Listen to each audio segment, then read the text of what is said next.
there is something to be said for what he was arguing. There are an awful lot of things, I think, mistakes and errors, bad intelligence, bad preparation, all those things. But at that moment, he was the man in the hotspot having to make a very quick and urgent decision. Why so quick? Why so quick, Rob? Because... Why? Why? Because the Americans were saying you have to make it right away, right? And he was the poodle precisely of because George of the Bush. logistics.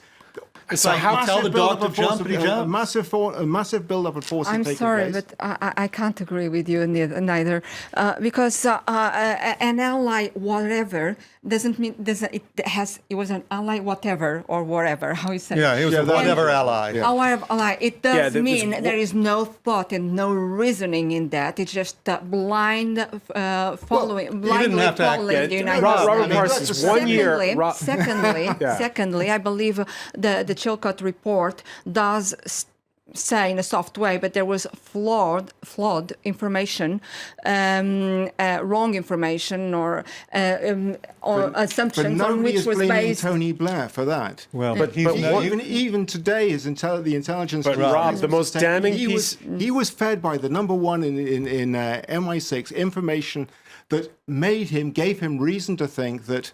Saddam Hussein was continuing to make preparations. Yeah, but Rob, that's what the Chilcot report makes clear, and what we all knew who were covering it, I'm sure you knew it when you were covering it at the time, is that the Bush administration was determined to go to war with Saddam Hussein. The bottom line of the Chilcot report is it didn't have to. There was no need to go to war at that point because the diplomatic initiatives had not been exhausted. This is the point I'm making. And it's the point that Tony Blair replied on.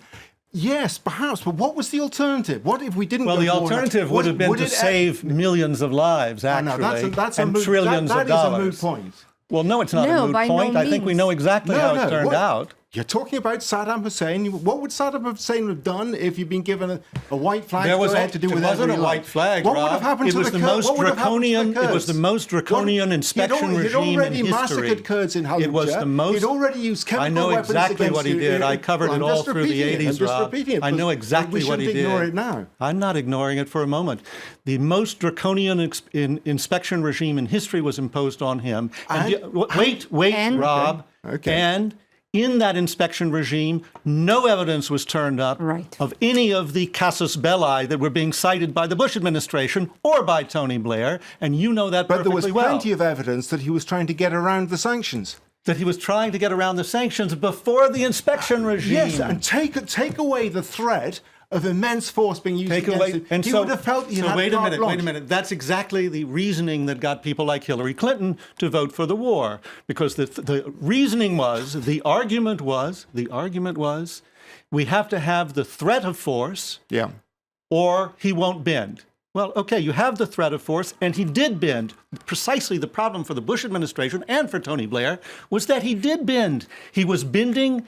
And when he bent, the excuse for war was going out the window. The reason the war happened when it happened was not because he failed to comply, but because he was complying, and the U.S. and the British were not turning up the information that they expected to turn up. They never turned up any information of weapons of mass destruction before the war. After the war, they didn't either.